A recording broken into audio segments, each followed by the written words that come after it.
Ömer Muhtar. Puis-je me joindre à vous? Bien sûr, je vous en prie. Oh, merci. Pourquoi ne mangez-vous pas avec les soldats? Il faut garder un peu ses distances vis-à-vis des soldats. Sinon, ils ne vous suivront pas. Parfois, on les envoie à la mort. Ce n'est donc pas par désir qu'ils y vont? Qui a déjà demandé à ces gamins ce qu'ils désiraient?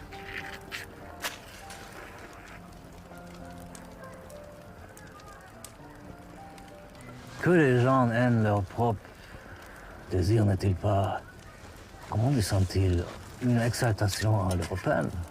Pensez-vous que l'idée de la liberté soit une exaltation à l'européenne? Nous sommes des peuples à avoir vécu depuis 1000 ans sous l'égide de l'islam. L'union fait la force. Oui, mais... Et si cette force n'est pas mise au service de cette union?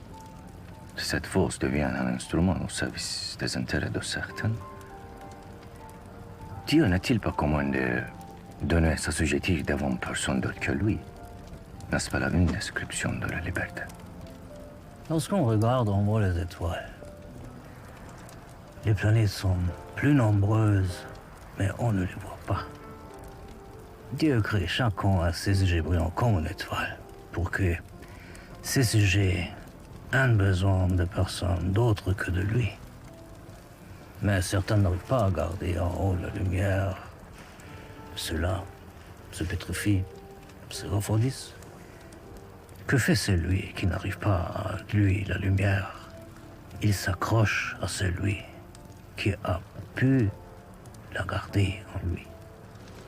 Comme les Français qui ont éliminé le roi en nom de la liberté, puis qui se sont accrochés à Napoléon, même pas 50 ans plus tard. L'enjeu, ce n'est pas croire à une personne, mais à une idée qui renouvelle sans cesse son éclat, mon commandant.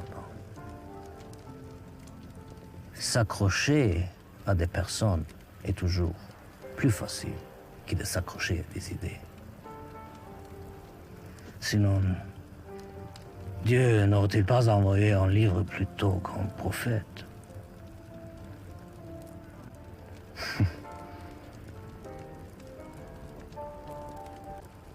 Que fais-tu dans la nuit?